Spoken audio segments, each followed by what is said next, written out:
Paradise's pathway, that's our only goal. Paradise's pathway, rejuvenate the soul. Paradise's pathway, the path for you and me. Paradise's pathway, the path that makes us see. Paradise's pathway, the path to unity. Come along with me, bring humanity. Come along with me, bring humanity.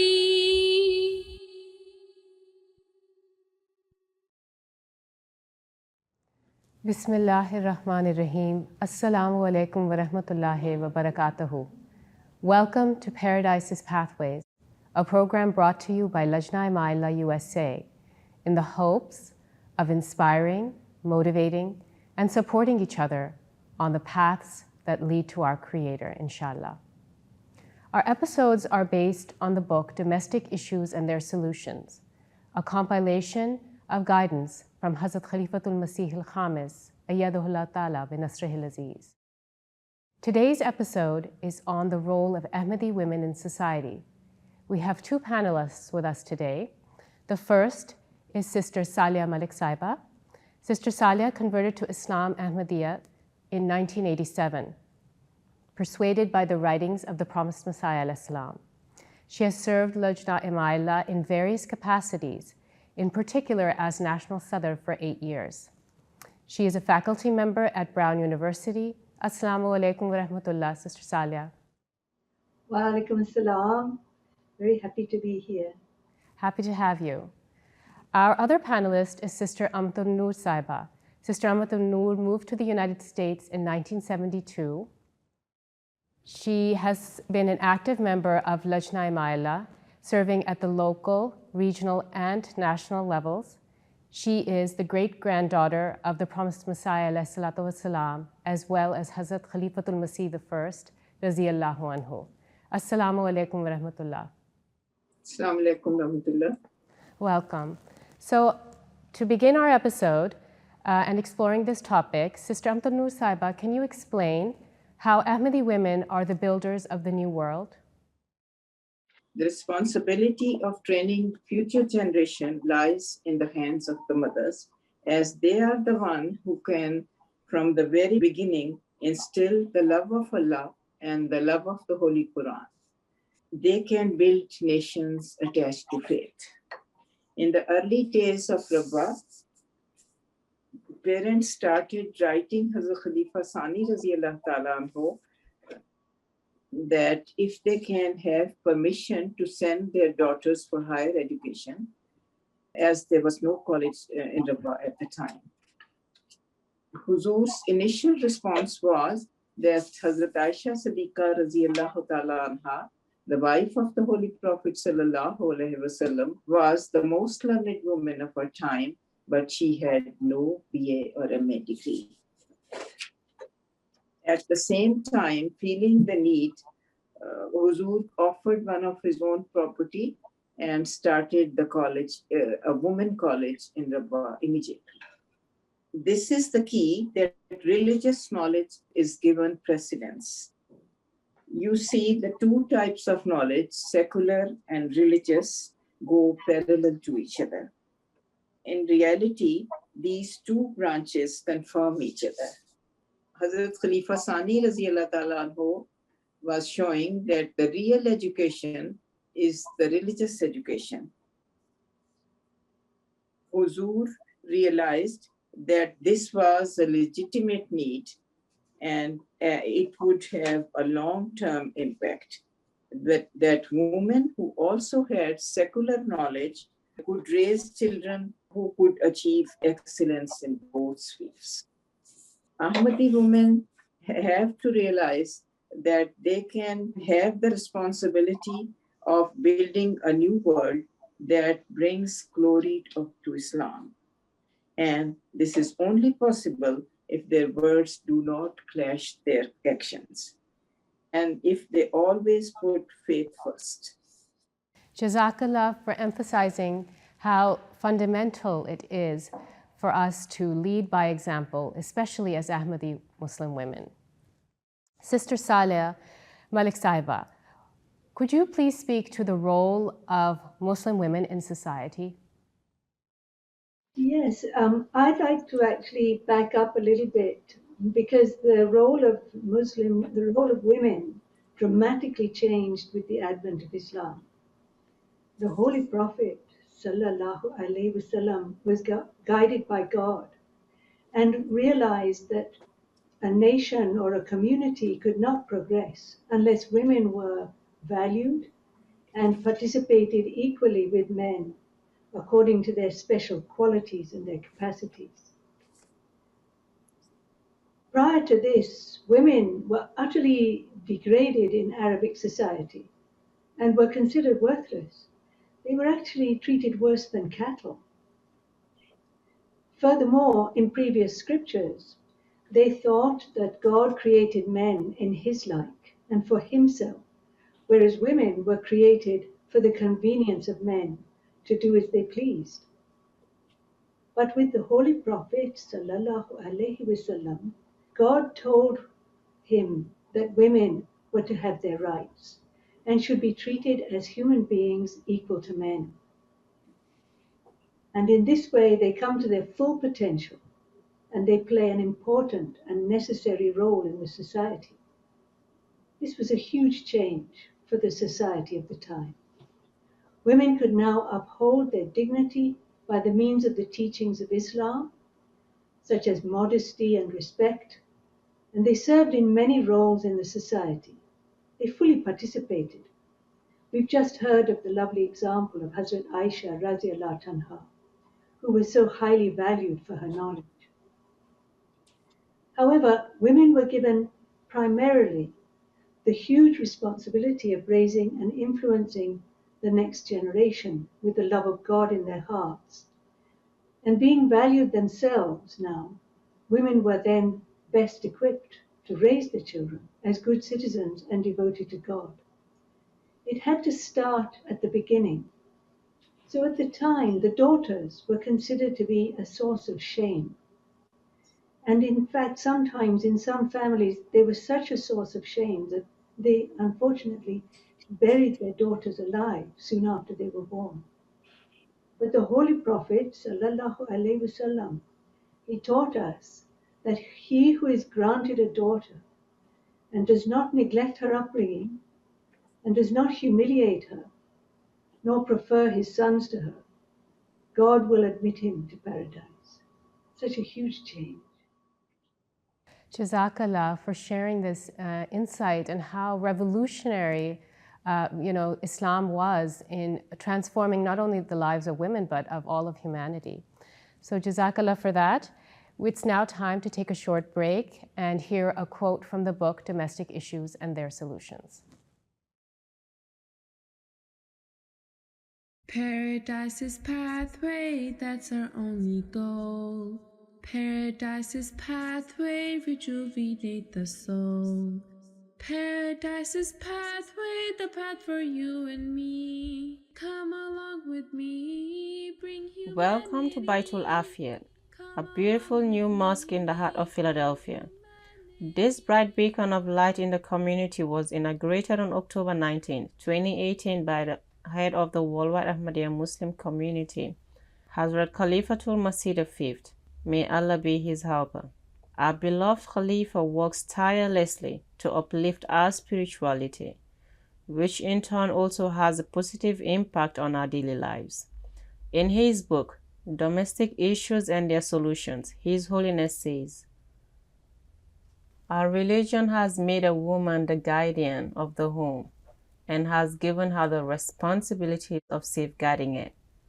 Unless and until you recognize Allah the Exalted and understand your responsibilities, there will not be any peace in your home."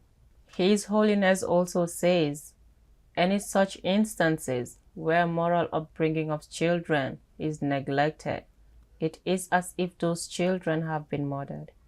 Come along with me, bring humanity. Come along with me, bring humanity.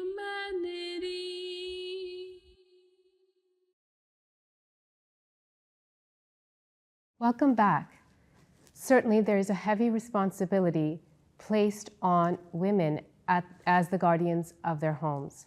Today, we are speaking to our panelists about the responsibility of Ahmadi women in society.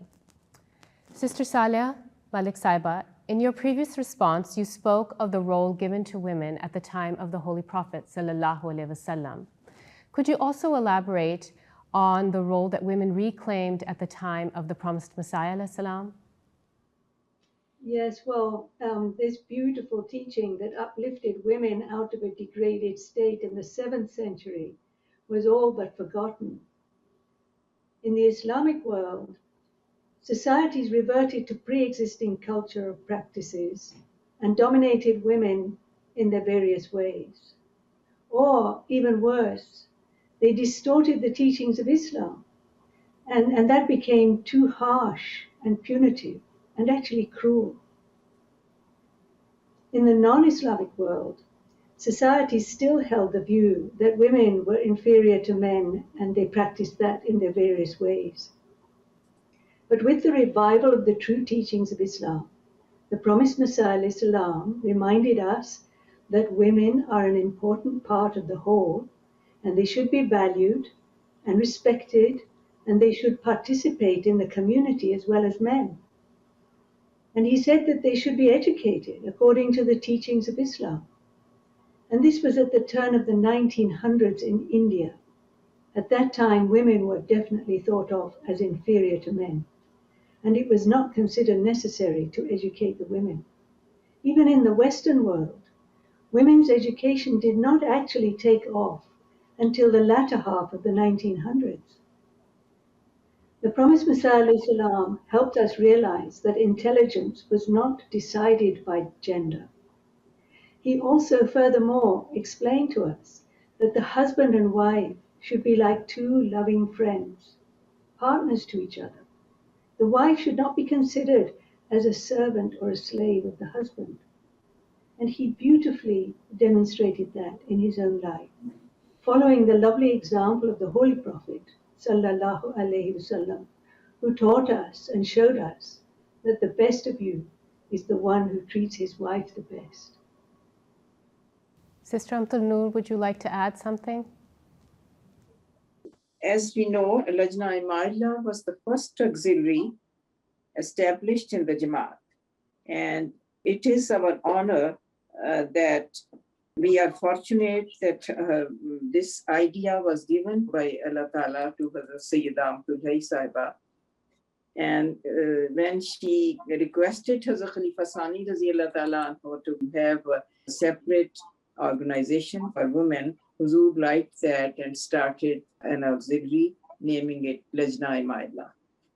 And then later on, Nasratul Ahmadiyya was also established as a young girls auxiliary.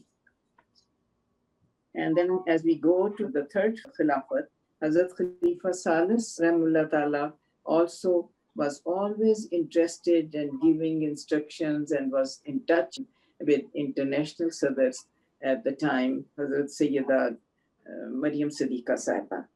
And then Hazrat Khalifa Rabi Rahimahullah Ta'ala decided that Ladna should be directly under the guidance of Khalifa. So since then, Alhamdulillah, we are working directly with Khalifatul Masih, and as we see, Lajna Ahmad is progressing day and night. Lajna Ahmad is a wonderful organization and provides a well-organized platform for women to develop in their moral and spiritual journey according to the teachings of Islam. We have our own education department, so women teach women and women learn from women. We teach how to recite the Holy Quran. We do outreach work. Our own interfaith meetings are held, and our women give lovely speeches about Islam. We also participate in social services in our communities, and we create our own publications, and we teach our children. The work of Lajna Ahmad is vast and ever increasing. And we also have our own Majlis-e Shura to consult on matters concerning the progress of women. And furthermore, women can also serve the larger community. They serve in the Jamaat as well in many ways, such as they might be called upon to do translations of the Holy Quran or the sermons of the Khulafa. So it's lovely to hear the history of Lajna Maila from Akanushi. Jazakallah. Jazakallah. Indeed, Lajna Maila is a very important vehicle for showing how Ahmadi women contribute to the larger society. We will now take a short break to hear some advice on the role of Ahmadi women in society.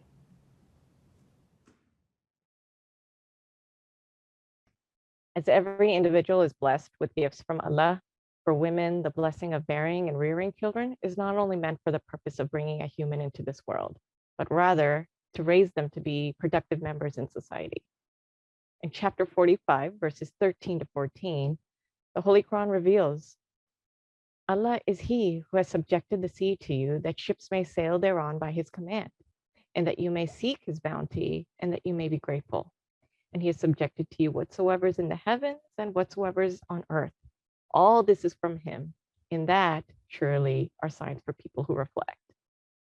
According to these verses, Allah has laid out the knowledge of the universe for the purpose of serving humanity, but we just have to take it and apply it. Up until this century, women were not accepted to most universities for higher education, even in the United States.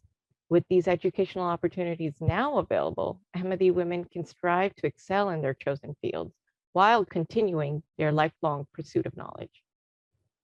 The promised Messiah ﷺ prophesied that his followers will excel others in the fields of knowledge and wisdom, meaning that Ahmadis will be more than just a nurse or a teacher, but rather among the greatest nurses and teachers. Regardless of the age or the stage of your life, Ahmadi women should be setting high goals to become role models for young and old in their communities. So going to school, volunteering in the community, pursuing a career, picking up a hobby, all of these are examples that give purpose in your life, which will keep you physically, mentally, and emotionally healthy. After the passing of Prophet Muhammad sallallahu alaihi wasallam, it was his wives to whom the Muslim community sought knowledge and advice.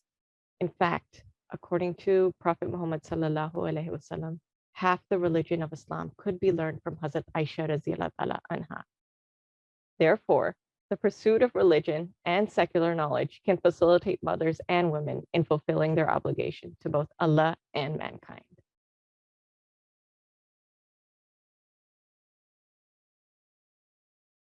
Welcome back. We were discussing the role of Ahmadi women in society. Sister Amatul Noor, could you shed some light on the relationship between building harmonious, peaceful homes and a peaceful society? The home is the basic unit of society.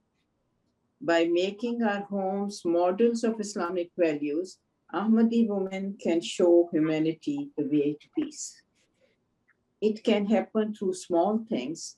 I recall Hazrat Bibi Asfa Begum Sahiba, the wife of Hazrat Khalifatul Masih Rabbi Rahimahullah Ta'ala, had this unique quality that as soon as Huzur entered the home, his house, after discharging the various responsibilities as Khalifa, she would recount a joke or some light-hearted comment she had saved to share with him. And as I remember, it always brought laughter to his lips. And as if she had, for the moment, lifted the load of the day from his shoulders. So small habits can have a big impact in building our relationship and building homes full of peace and joy. On one occasion, the Holy Prophet ﷺ said, "The upper hand is better than lower hand."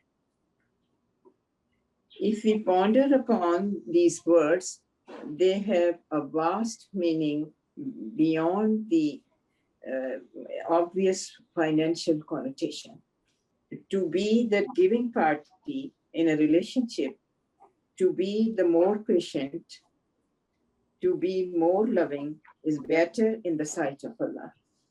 Hazrat Nawab Mubaraka Begum Sahiba, older daughter of Hazrat Masih Maud al-Islam, writes a prayer in her poetry, Taskhir Khalq, Khulko Muhabbat Se Tum Karo. Conquer the hearts through love and beautiful conduct. Jazakallah. Jazakallah for sharing that. Beautifully said. Sister Salia Malik Saiba, could you please discuss the meaning of the well-known hadith, paradise lies under the feet of the mother? Oh, yes, absolutely. With this hadith, the Holy Prophet sallallahu alaihi wasallam gave women the highest honor.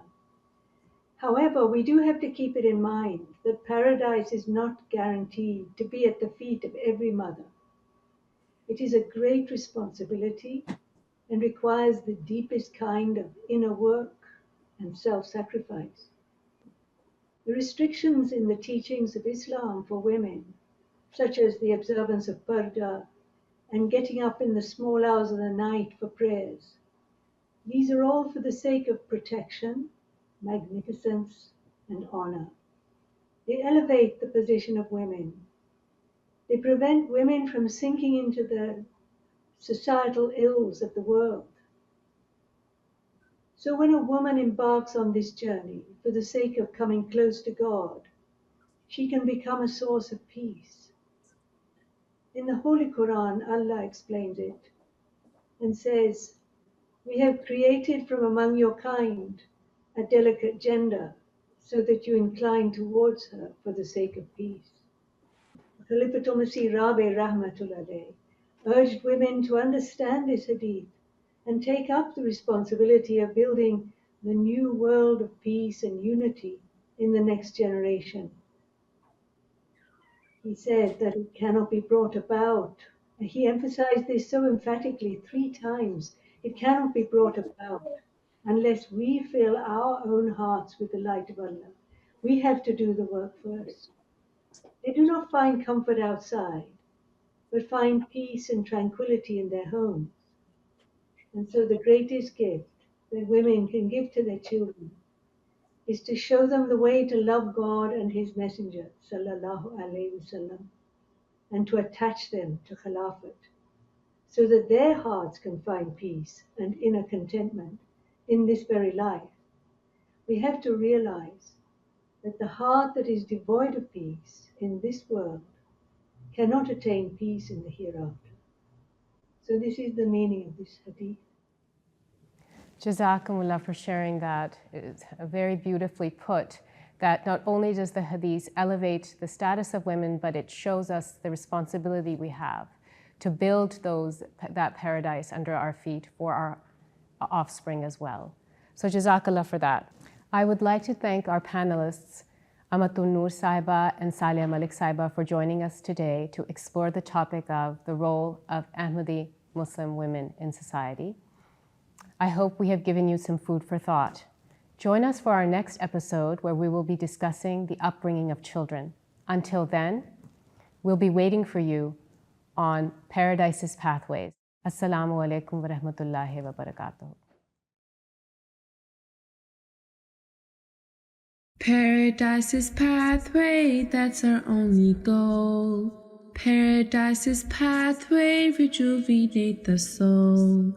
Paradise's pathway, the path for you and me. Paradise's pathway, the path that makes us see. Paradise's pathway, the path to unity. Come along with me, bring humanity. Come along with me, bring